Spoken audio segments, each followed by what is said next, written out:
back to PopCultX, your go-to for pop culture talk from our Gen X point of view. This is episode 44, and I am Daniel. And I'm Gabriel here. There you go.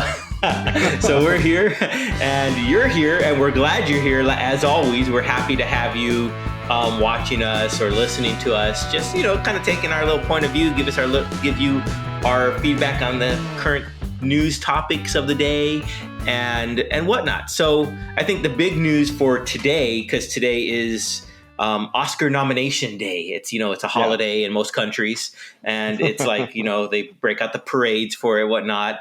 But it's an exciting time, I think, at least for people who love cinema, who love film, as it really is the creme de la creme. If you want to look at it that way, if they don't snub any people, if they don't what they've done in years past where they left out different ethnicities because, they just wanted to give to one. So I think they've got a good mix this year. Have you checked out any of the nominees this year, Gabe? So I haven't. So there's two different stories that caught my attention regarding the Academy nominations. The first one being that there are two couples that are nominated for Best Actor and Actress. The first couple being Penelope Cruz and Javier Bardem, and the other one being Kirsten Dunst and her unnamed partner that I don't know who Maybe we should is. look that up. I've never heard of him. Apparently he's a very talented actor because he's nominated for an Academy Award. And so Jesse that's kind of cool. Jesse Plemons is his name. Yes, he's very talented. Yeah. Have you seen any of his work? Yes. And whenever I see him, I always think he looks like Philip Seymour Hoffman. Yeah. He's if anyone played him in that, if they ever did a biopic on Philip Seymour Hoffman, he'd be the perfect actor. So he's pretty talented. Yeah. Yeah. So, I was pretty happy because I love Penelope Cruz. I'm a big fan of her work, especially from back in the day when she was in, Spanish films only, and Javier Bardem as well. I'm a big fan. Kirsten Dunst, I actually am a fan of as well. She kind of, I think, fell off the radar when it came to the pop culture. Like, she was so popular, beginning with Interview with the Vampire back in the day to, oh yeah, that's right. Marie Antoinette and the Virgin Suicides. So she has a lot of good films, but I just feel like she kind of focused on maybe her personal life, and now she's kind of back in the spotlight doing really good work. So I'm happy to see her. To be honest, I think with the pandemic in this year, I think it might be hard for a lot of people with these movies, because a lot of the critically acclaimed movies, I think, didn't get a lot of attention this year. A lot of Netflix series, a lot of, blockbusters that had to open at home or had exclusivity on like HBO Max or Disney. I think those got more attention than a lot of the art house films. So I don't really know what to expect in the other categories. The other thing that got my attention was that they snubbed my Lady Gaga, which is really disappointing because I did see House of Gucci. It was one of the few films that, I braved going out into, the world and during the pandemic to watch in an actual theater. And she did an amazing job. I think she really did, an excellent job of portraying her character. A lot of people have criticized it, saying that it's not, true to life, that she didn't, talk to the actual person. I think her name is like Patricia Ragazzi or something like that. And she didn't talk to her. And so it's like, well, she isn't portraying her realistically. And it's like, well, that's a choice for the actor. I think if the film or the script spoke to her in a different way and she chose to portray that person as the story, resonated with her, then why not? Like it's not a documentary. I mean, exactly. if people are mad that it's like, oh, it's not 100% accurate. Well, it doesn't present itself to be a documentary. It's like inspired by the events of the murder of the Gucci guy. And So I'm kind of disappointed. Yeah, that he will live in infamy forever. The Gucci guy. The Gucci Um, guy. and so I'm disappointed because I think she did a really great job. I mean, hearing about her experience acting, like she went really method. She inhabited the character like 24 hours a day. It was a really great ensemble cast. I'm disappointed that she didn't get recognition, but I mean, you can't feel sorry for someone like Lady Gaga who has awards up the wazoo and critical acclaim and fame and fortune and all of that. But I am disappointed in that.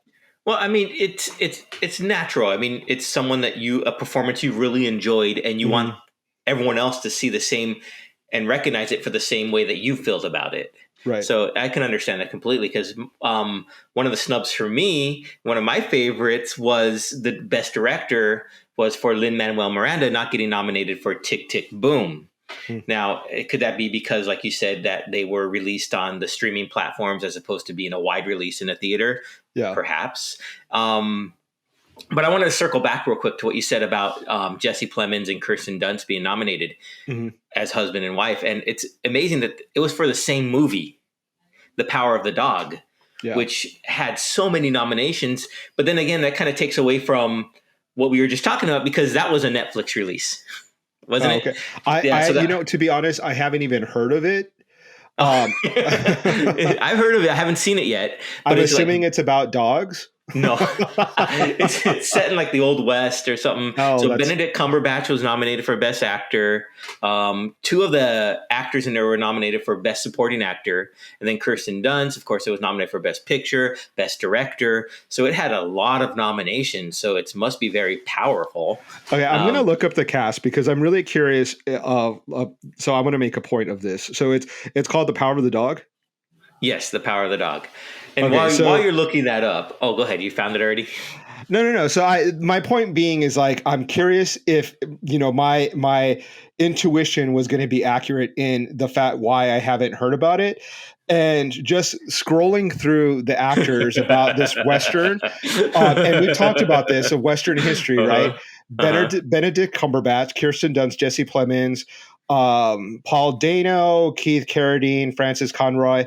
For listeners who can't see what I'm looking at, you can guess they're white as white. Like literally Jesse Plemons is like the whitest man you could possibly be. And so it's like, that's why I'm not like, to be honest, like I can't with Westerns that are like all white people. And because it is offensive, it's like we've come too far to realize that the West was not all white people. All white, right. And it's just like not interesting. Like I'm sure maybe it's a good film. I don't know. I haven't seen it, so I'll have to watch it to make judgment on it. But it's just like it literally doesn't interest me at all. Seeing a bunch of white people in the West. Well, that's why you haven't watched it yet. Yeah, and it's like, is that really fascinating for America and for like the world? Like, oh, let's see another Western with a bunch of white people in it. What?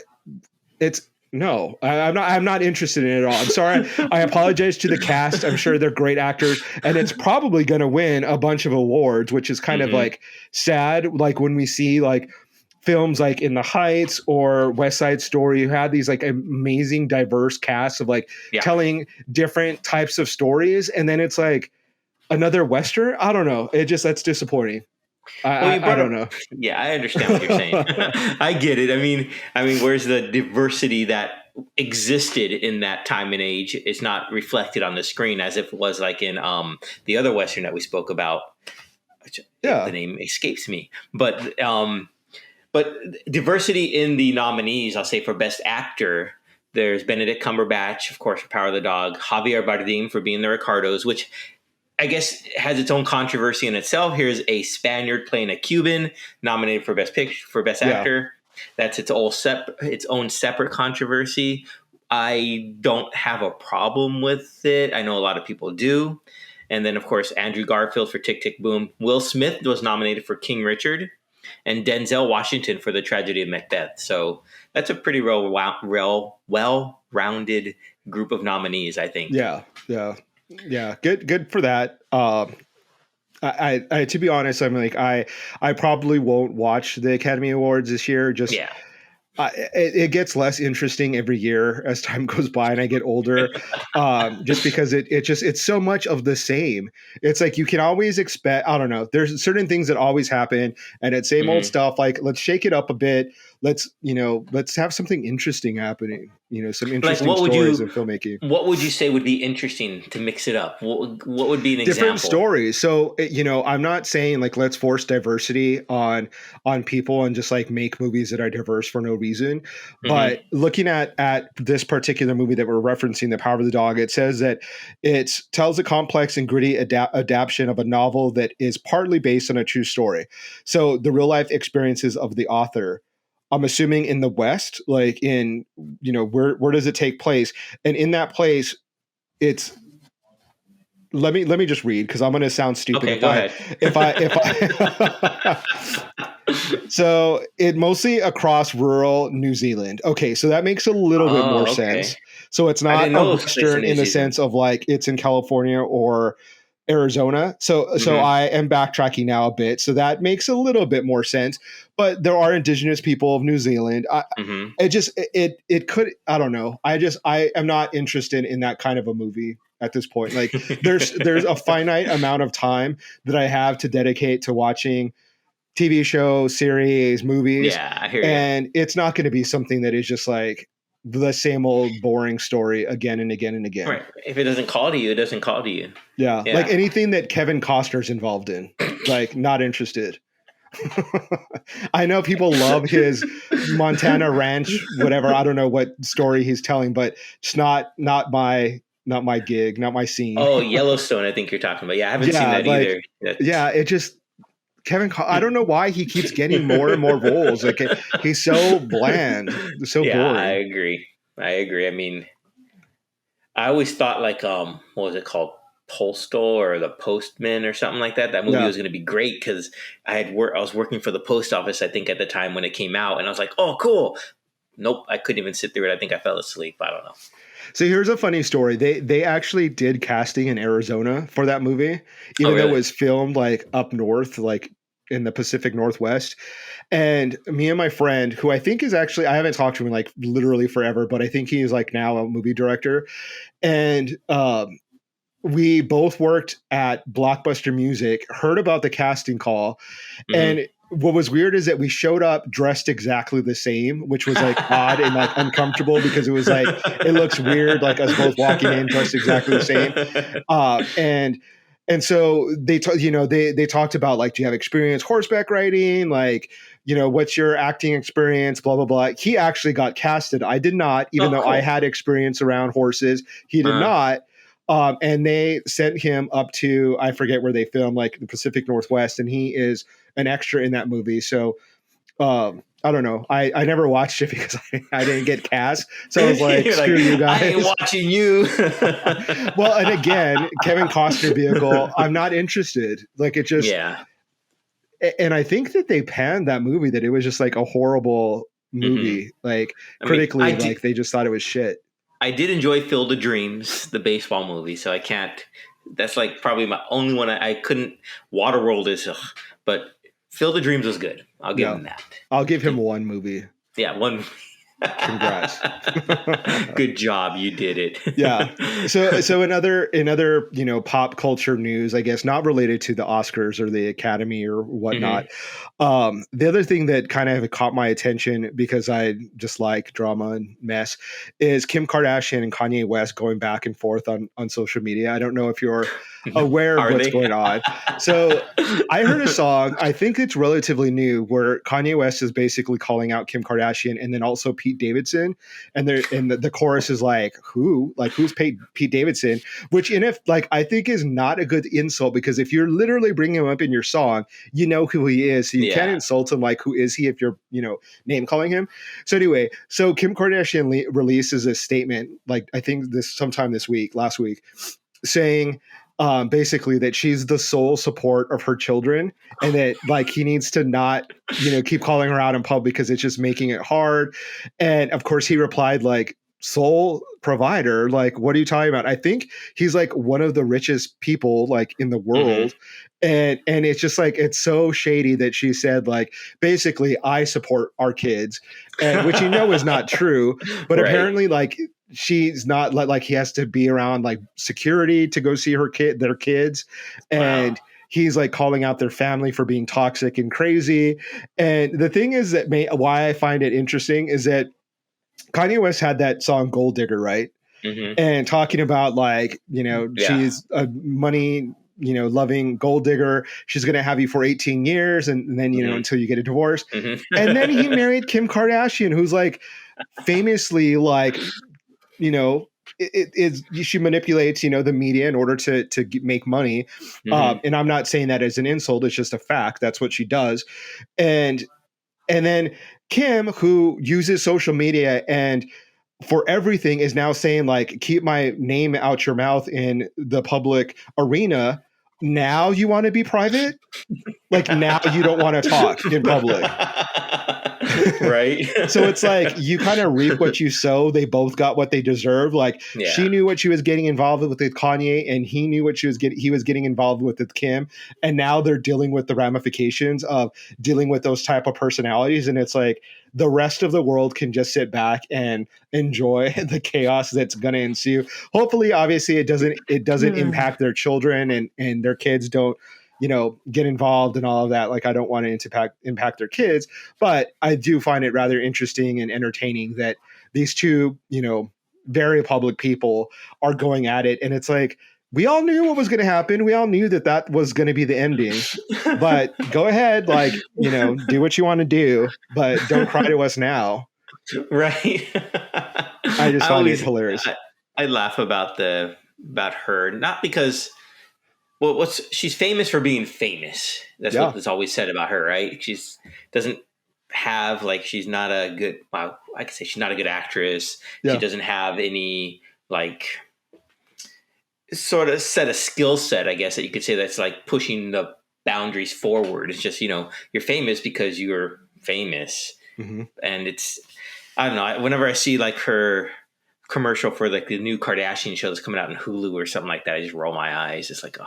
Yeah. I mean, to be honest, I've never sat down and watched the Kardashian show, but you can't escape them. They're everywhere. Yeah. And their influence is everywhere, because you've literally seen women's bodies change and morph in order to like look like her, like, and so, good, bad, or indifferent, we know that she's a major influence. And then obviously her family has become influencers and influenced, society. And it's crazy that, a reality television show literally has changed the way people talk, the way people look, the way we relate to each other.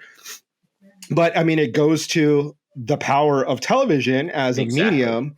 And, I think famously, Barbara Walters actually, asked them, like, you guys don't actually do anything. And it's like, well, whatever it is that they do, they've done it really well, because what the youngest one is a literal billionaire. And I'm sure Kim is like right up there with her. So, I mean, God bless them, I guess. Like, I don't particularly like them. I don't find them entertaining outside of this beef and drama that she's having with her soon to be ex-husband or whatever they are. But I guess they deserve it. The money that they've earned, I guess. Earned is the word there. That did they earn it? Well, yeah. But like you said, they are very influential, I guess, especially in modern society. Which I don't know if that shines a negative light on modern society if we're allowing that family to be who we're trying to shape our reality after. So I don't know. Yeah. But so, like you said, I mean, going along with that same theme of reality shows and the Kardashians, all that, one of my favorite shows is Big Brother. And I know I asked you if you watch Big Brother, and you're like, I didn't even know that was a thing, or Celebrity Big Brother specifically. Celebrity Big Brother, yeah. So I'm currently watching it because it just started again. And it has a really interesting cast, which I'm sure one of the people that I mentioned you will know. But it's Chris Kattan. It is Todrick Hall, Carson Kressley, two of the Real Housewives, which you won't know, I'm sure. um, Khloe Kardashian's ex-husband is on there. I forget his name, but I think his name's Odom or something. I don't know. Lamar Odom. Yeah. Yeah, Lamar Odom is on it. Mm-hmm. Chris Kirkpatrick of NSYNC. Todd Bridges from Different Strokes, which is like a show that we both grew up watching, being a Gen X person. Anyway, and so it's interesting because you have Shayna Moakler, who is kind of tied to the Kardashians because her ex, Travis Barker, is now with Kourtney Kardashian, which like it makes me laugh that I know the way all these people are connected. And it's kind of sad, it's just but the web. Yeah, I love like it just the way, and she's also an ex-wife of Oscar De La Hoya, so it's like she kind of touches a lot of different bases within pop culture, like athlete, boxing, famous, Latino guy, and then Travis Barker, pop punk, musician, rock guy, and then now is connected to the Kardashians, whether she likes it or not, because her ex is now with them and caused all kind of drama with their kids. Anyway, it's kind of interesting because you have a Kardashian ex-husband with a sort of related woman who's related to the family. I don't know. So I'm kind of watching it, hoping that there's drama.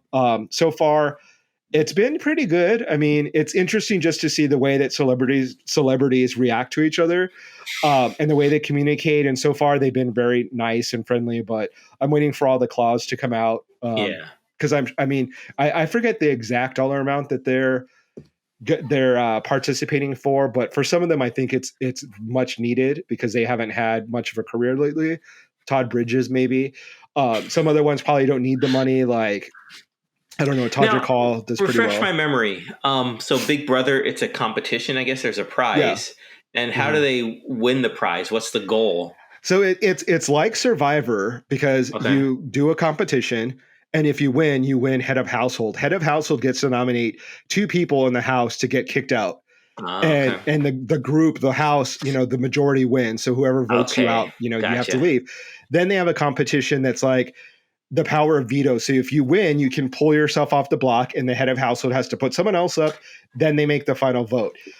So it really it's sort of interesting with the competitions, but it's really not about the competition. It's more about the social aspect of the game, like whether or not you can get people to like you, to want you to stay there, and people who can manipulate people and make promises and alliances and all of that. So it's interesting. I like watching it. I think I would be horrible on it because I don't think I would be able to hide my true feelings to a group of people, especially if someone tried to come for me. But I like it. It's fun. It's so far there isn't a clear-cut villain as of yet, but I think that maybe Todrick Hall might come out as the villain because he's been pulling everyone's strings, and I think soon enough people will find out that he's the shot caller there, and they'll turn against him.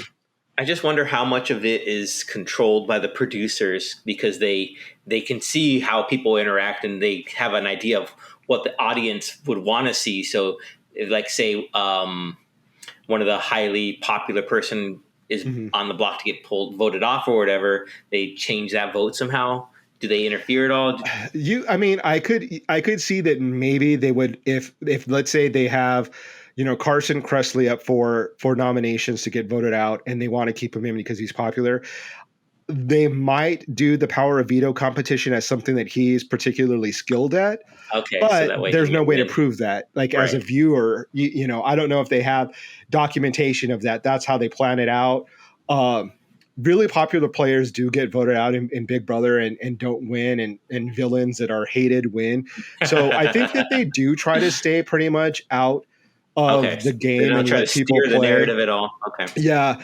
But it's just funny to kind of see stars out of their element of being able to hide their flaws and not have, a script, and you see them as they truly are. I mean, I guess it's still filtered and edited, but I like it. It's really fun. And the Big Brother fans are huge. Like if you go on Twitter and look into Big Brother, like there's super, super fans that are like, would make Taylor Swift fans and Beyonce fans like blush. Like they're hardcore. Like I don't get involved with it because it's like, who needs that in their life? But it's pretty fun. I like it. That's So cool. anyway, that's what I've been watching. I think there's like 3 episodes a week because it's like the first episode, then the competition, then the veto, and then the vote out. So it's Oh like 3 or wow. 4 episodes a week, and then you can go online and see like the cameras live of them like talking or just hanging out. So Interesting. it's interesting. Yeah, I don't think I Interesting. could do it though. I do. Would you be able to go into a house, be filmed 24 hours a day for 3 months? Depends what the price is. I think it's like I don't think it's a million. I want to say maybe it's like $500,000 or 250.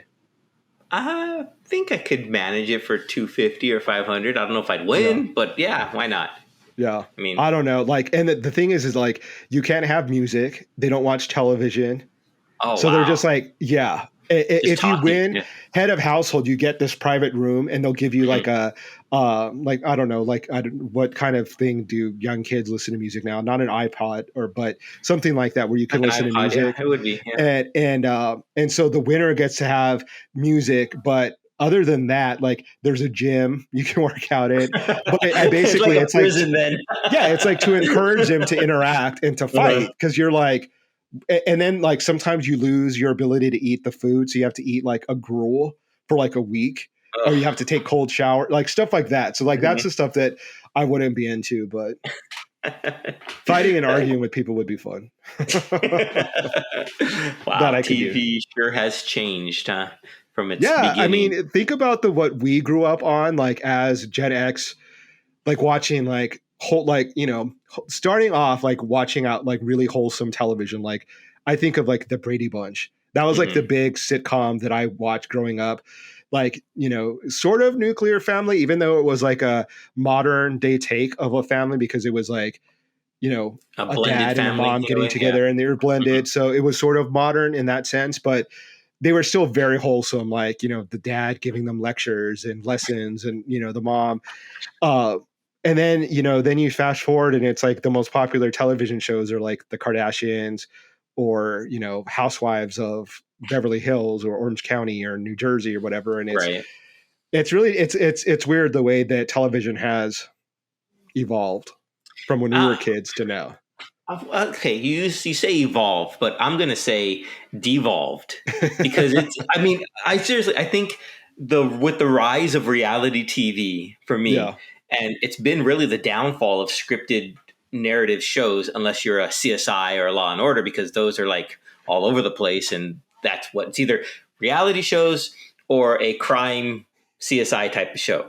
Yeah. And those are what you have right now. And those are like the only things that are really on the main broadcast NBC, ABC, CBS, main major networks. Yeah. And I for one don't like it because I don't like either two of those type of genres personally. I mean, I was looking into like little fun facts of TV history. And one thing I found was the Csi Effect. And what that is, what I read about it was it's people who's now serve on jury duties. They have this unrealistic idea of what forensic sciences can do because of shows like CSI and Law and Order. So like either they're like biased already. Oh, where's this? Or they're like, pretending they're in the show and they can see and they're looking for that type of evidence that isn't there because it didn't available. It's made up for the shows or whatnot. Yeah. And it's really shaped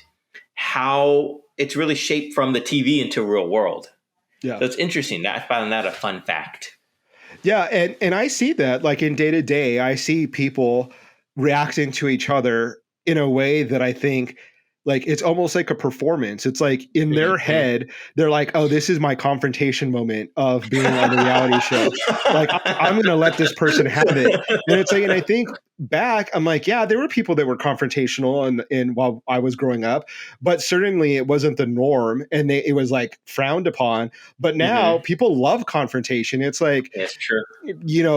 Someone puts the cheese wrong on your Subway sandwich and you're getting in a confrontation with them and someone's filming you and then it becomes, viral. And it's like, everything is like a performance and it's like, everyone just needs to calm down.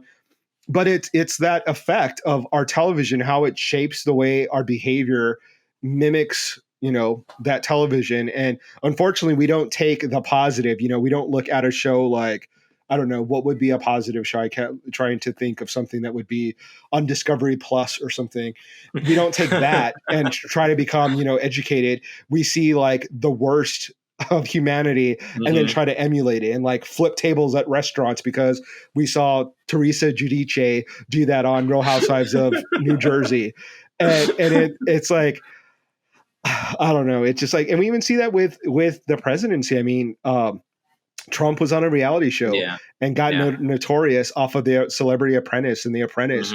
And it's like, television is so powerful that it now is like it affects every facet of our life, and it's crazy. It's kind of sad. It's kind of good in one aspect, maybe some positive things have occurred. Like, I think of how television shows have allowed mainstream people like open their eyes to, like, let's say the LGBT community with like Will and Grace. A lot of people didn't have access or know people that were out and gay.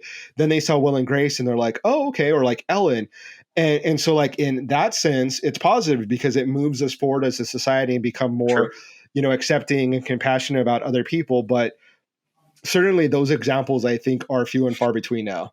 Like, yeah. I mean, especially right now, because we're so divided in this country that it's like we need something positive, like a good show that like brings us together and like unifies us. I don't know. I think with TV, more so than any other creative medium, more so than comic books, cinema, film, music. Well, maybe not as much music, but TV itself, and it's how widespread it is, and it reaches all class levels. So from the poor to the rich, and we're in between, all races, and TV's there. Because it's free. I mean, well, over the air broadcast TV, then you have the cable TV channels. And now with the streaming platforms, everything is so accessible for you to view something. So it's I think the most common form of entertainment, which I think is fantastic. If it's done correctly, of course. Yeah. I mean, I think about when we purportedly landed on the moon. And I say purportedly because there is a handful of people out there that don't believe that we did. Don't acknowledge them. I think, for one, that we did land on the moon. Of course, though, NASA now has lost all the film of that because it was I think I read somewhere that NASA no longer can find the originals to that. It's all recorded over. But I think, just imagine you're sitting in your TV. In your house, not in your TV, in your house watching TV, and you're seeing a broadcast from the moon of this monumentous moment for man or humankind, I guess I'll say. Yeah. And it's just from that, and then also like the amount of people during the golden age of TV from like 1949 to 1969, when it went from like 1 million TVs in America to like 44 million. It was just this huge boom because of its popularity. Yeah. And it's just a huge force that now I think is even bigger with the Hulus, the Netflixes, the Amazon Primes, and all their originals. Like, I was watching Pam and Tommy, the new series on Hulu about Pamela Anderson and Tommy Lee and their marriage and it was just, I learned stuff that I didn't know about. I bet you did. Yeah. I didn't know that Tommy Lee's penis, voiced by Jason Mantzoukas, could talk. Oh my God. That is not the guy that I hate, is it? Yes, it is. Why did they have to get his voice? Oh my God. I was thinking about you because I was like, oh goodness, here's another voice by him that is going to be a real dickhead, literally. I mean, I guess it's appropriate, but is he the only person that can do a voice? Like, Jesus, of all the most annoying voices in the world, like, really? Yeah, oh my God. I can't unsee that either because it was just, it was funny. I got a good laugh out of it. And when I heard the voice, it was, I was laughing even more. But did they give Pamela Anderson's vagina a voice? Not yet. That's really sexist. I've only seen 2 episodes. So. Maybe he does a voice for both. Who knows? I don't know. Who would be a good voice for Pamela Anderson's vagina? Fran Drescher. That would be hilarious. Right? Right. Yeah, I could see that. Yeah, I could Yeah, hear why that. not? I mean, it's only Yeah. fair, right? If Tommy Lee's penis can have a voice, Pamela Anderson's vagina should. There you go. Yeah. Equality. Yeah. Anyway, I think I totally got you off the track with It's that, okay. but you learned a lot. That's what your point was, right? You learned Yes. from watching. Well, when I first saw it, okay, so I was like, why is Seth Rogen in this, and why is he has such a big role in the first episode? I've only seen the first two, but I was like, I didn't understand. Then as it went along, I learned, oh, he's the guy who discovered the tape that made them, infamous, I guess you would say. Yeah. And so, okay, that made sense. But yeah, that's what I learned so far. It's an educational series. Yeah.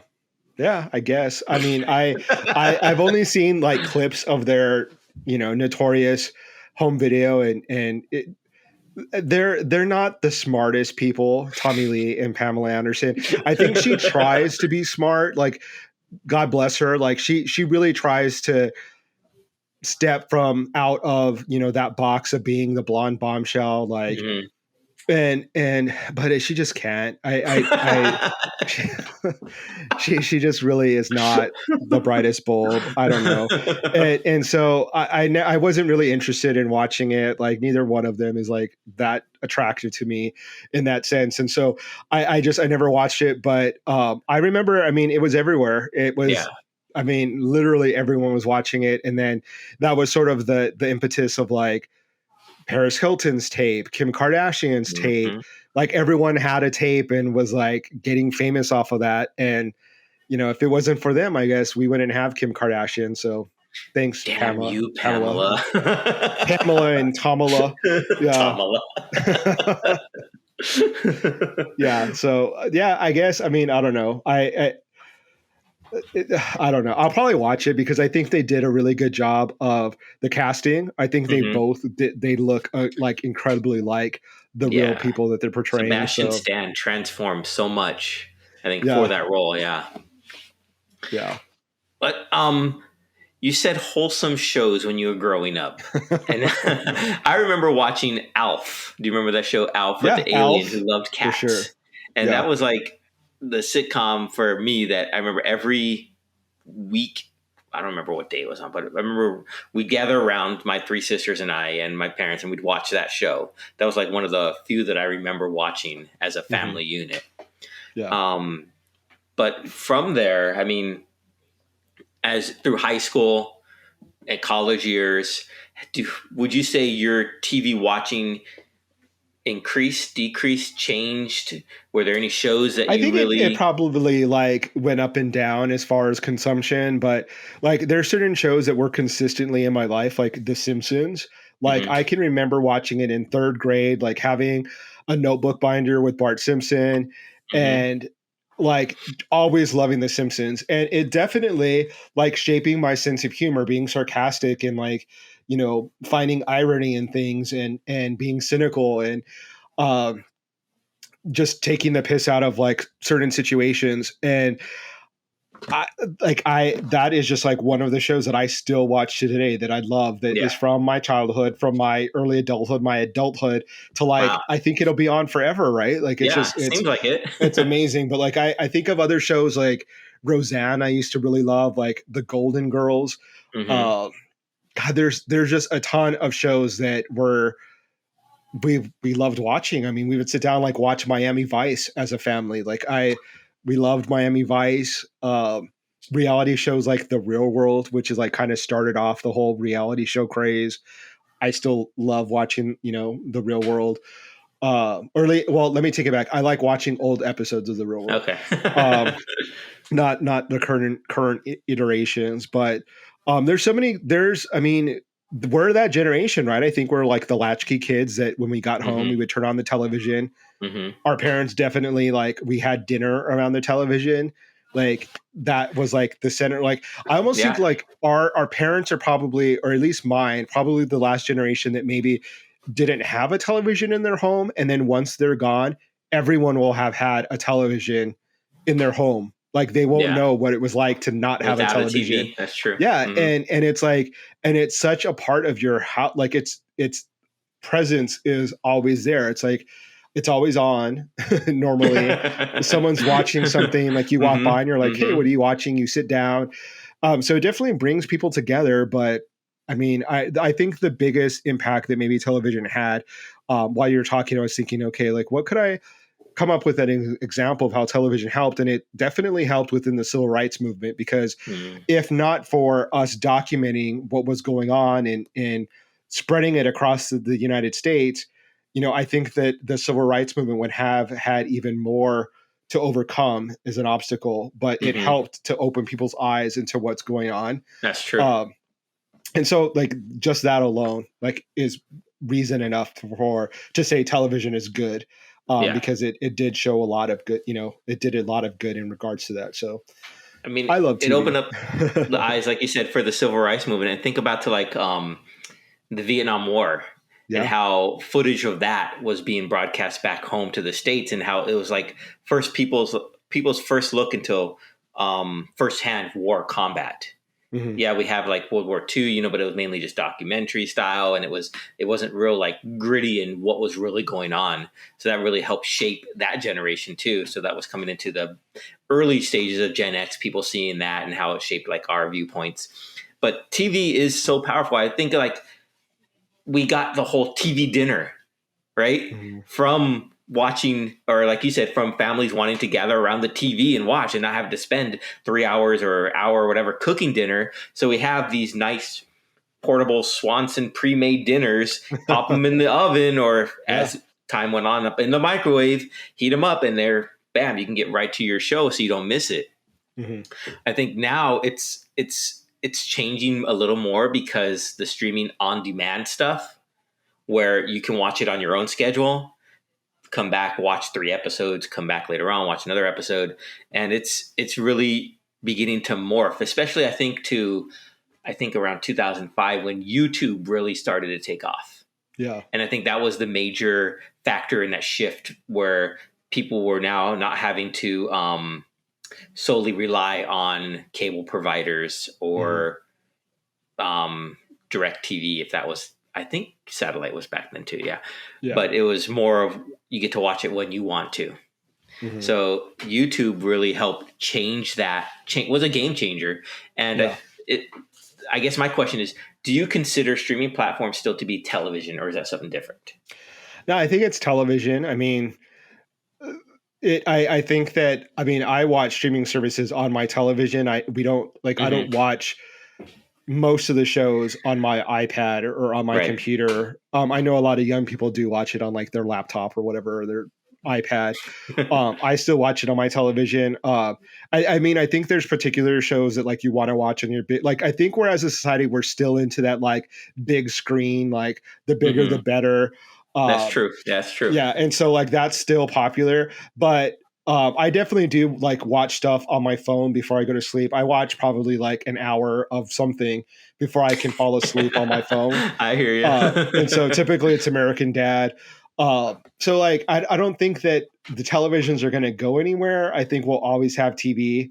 Like it's like saying like, well, like fridges are going to be replaced. Like, I don't think it's going to happen. Like just televisions are part of your home. Like Yeah. it's like a family member.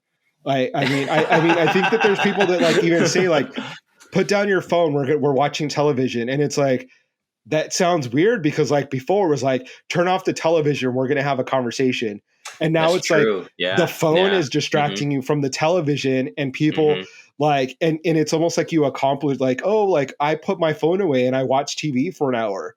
And that's an accomplishment. Like yeah, that's not good. That's actually probably bad, but yeah. Well, I think they could go hand in hand. Like I'll watch, like right now, I'm working my way through the Netflix Marvel collaborations. Mhm. So Daredevil, I saw Iron Fist, I watched. Now I'm watching Luke Cage, and I have Jessica Jones and the Defenders to get through. But I'll start an episode on my TV, then get distracted, or whatever, and pick it back up on the phone or on the iPad. So I think that's really cool how it will keep its place for you, and you can move between devices. Yeah. But I think you're right. So if you're watching TV and you have to put your phone away, it's like, that's just weird because we're also right now ingrained with like the phone in our hand at all times. And to have it away from you, you feel like, where's it at? So it's just like, it's strange. Yeah. But I don't think it's going anywhere. If anything, like the Netflix, Apple Plus, all those things just make us more glued to the television. And I think part of it is because as a family, they're like, let's sit down and watch TV together. Like it's an activity as opposed to like, let's go out and, I don't know what families do. Go to the park and have a picnic or something. No, we're going to sit and watch TV. Yeah. So anyway, but yeah, outside of that, I don't know, as far as any conversation for this week that I've watched or seen, they announced Marvelous Maisels coming back very soon. February 18th. I think it's Milo. What's his name? The actor. He's going to be, I think, a surprise guest on it. They just announced him. He's on that show with Mandy Moore. I don't know. I don't watch it. Oh, This Is Us. This Is Us. Yeah, he's the star of that show. So he's going to be on. Oh, cool. Okay. Marvelous Mrs. Maisel. So I can't wait for that because I think that that's like one of the best well-made shows. Like it's so hilarious. One of the things that I look forward to. I don't know if there's anything other series like I did watch the finale of And Just Like That, which was horrible. I literally, without like discussing and giving them any more, like it ended and I was like, that's it. Like that's what they came together after so many years to make that.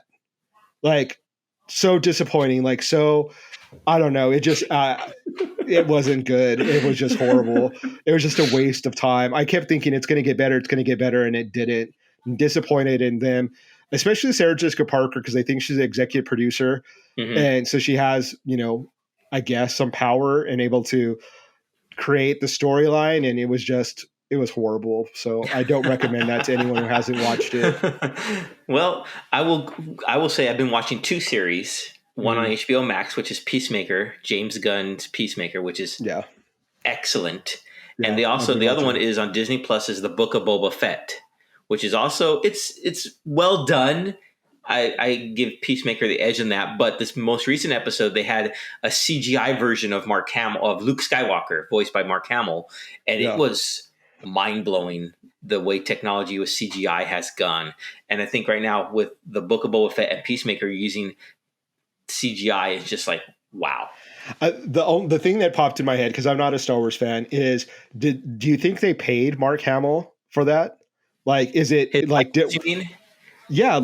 they have enough to like create and then like cut and snip the dialogue, or did he go back and like actually he recorded the lines, and they just CGI'd the character, the young version of him, which I'm just curious if like Disney owns his likeness, so like they theoretically could just put Luke Skywalker in there, and like, do they have to pay him? Like, I don't know. That's a good question, right? Like, I mean, you know how they wasn't there like a time when they were doing that to like old stars and like making Vincent Price sell like Swiffer, or like John Wayne was selling Febreze or whatever. And like it was because like their likeness was like free, like the copyright like had expired right, in the public domain or something. Yeah. And so like I'm curious if like I'm sure Disney does own him like now, like there isn't anything that like we own you. Yeah. But Peacemaker I'm not quite caught up yet. I think I've watched like episode maybe 4 or 5 where Vigilante goes in jail to try to kill. That was an awesome scene. Yeah, that was really the writing on that was phenomenal. Yeah, I know exactly what you're talking about. Yeah. That was just like some of the best writing from James Gunn. That was just excellent.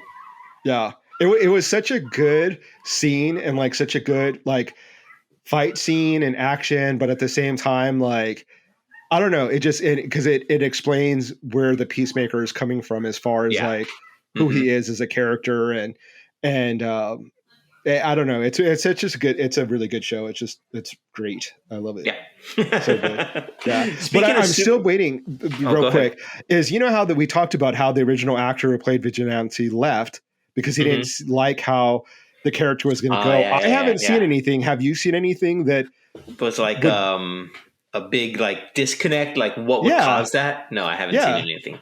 I keep waiting for this moment to be like, oh, okay, I could see that would make the actor like disagree or uncomfortable. But so far, it's like what you would expect out of that type of character. I don't know. It's weird.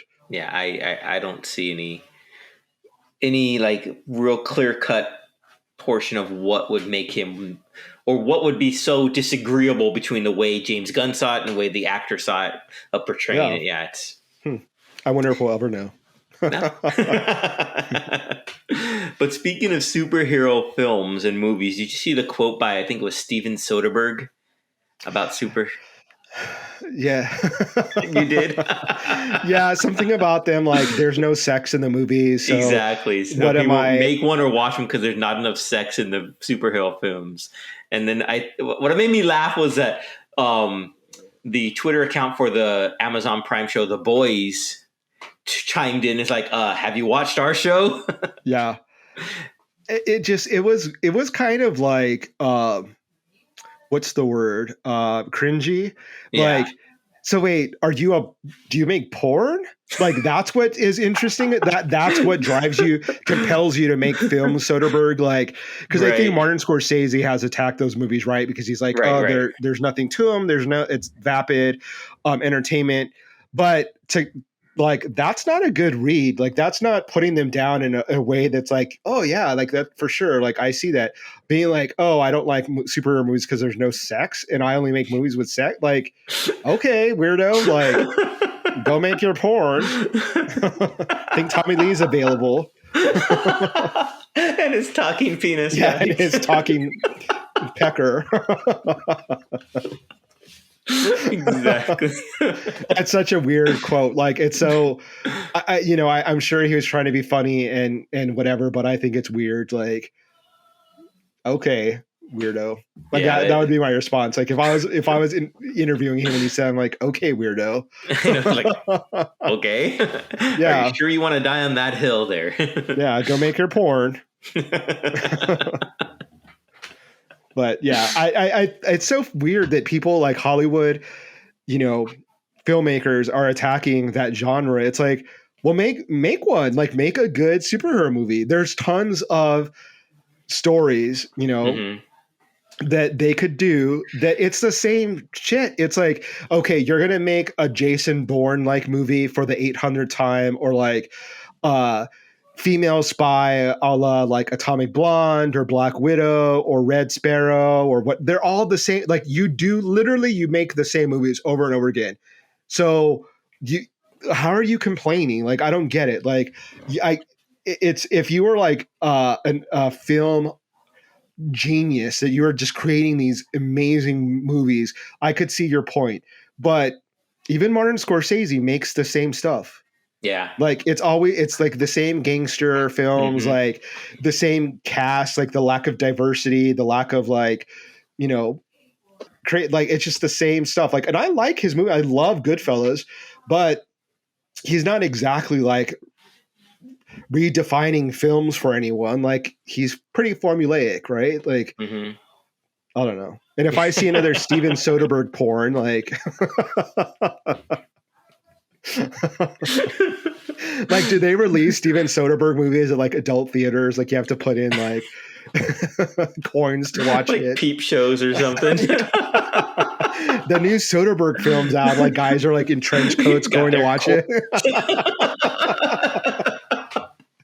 Exactly. That's how he wants to be known, I guess. Yeah, it's like Lay Girls and then the new Steven Soderbergh film, like right underneath the marquee.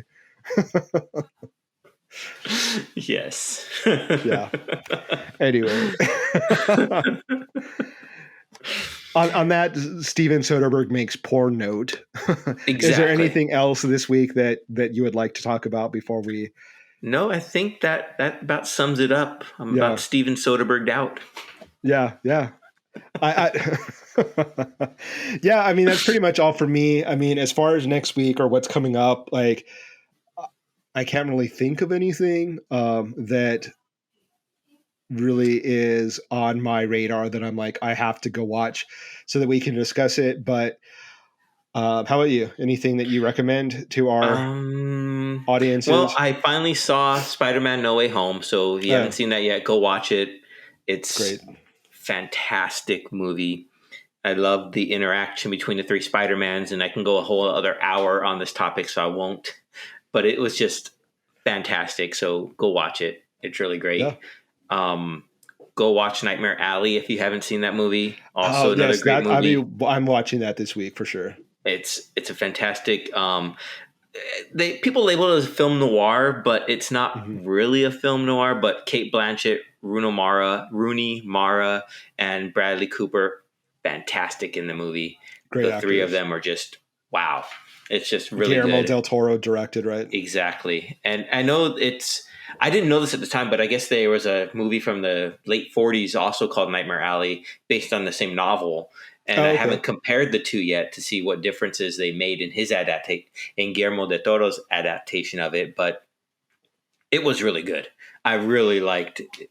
Yeah, I'm watching it with like a specific eye for detail when it comes to the set, because apparently he has little pieces that are like actual like memorabilia or from like old movies from the 1940s. Oh wow, okay. And so like he has such an eye for design and for detail, and like he does. He's a genius. So I'll be looking for that. And I love Kate Blanchett. Like, she's a chameleon. Like, every role she's in, she's completely different. Fantastic in that movie. Rooney Mara is brilliant. I loved her in The Girl with the Dragon Tattoo, which if you haven't seen it, you need to watch it, because it's. Okay. Have you watched it? Not yet. You have to watch. She's so good in that movie. And talk about transforming. Like, she went from like girl next door, like little American girl, to like this punk goth, like tech, just genius / weird. I don't know. It's so good. Like, she's beautiful in it, and like just weird and punk and got like, I don't know. You have to watch it because it's a great movie. I'll go watch that if you watch Nightmare Alley. Yeah, done. I'm watching it. Yeah. Okay. So we can talk about Nightmare Alley. So if any of our viewers or listeners have not watched Nightmare Alley, please join me in watching it so we can discuss it next week. Leave us a comment. Shoot us a tweet, or get in our DMs about what you think about the film. If you like Bradley Cooper, Kate Blanchett's performance, Rooney Mara, Guillermo del Toro, whatever, we would love to hear from you, along with any other insights that you may have with pop culture that's going on currently. Yeah, play your Wordle. Yeah, don't tweet about it at 3 a.m. Today just like got on my nerves. I was like, really? Like, so it's like, then I start thinking, well, a lot of it has to do with luck, because it's like, there's a million 5-letter words that have like CK at the end, for example, or I don't know, whatever. And it's like, it just annoys me. But it's fun. And the guy who made it got paid. So good for him. Did he really?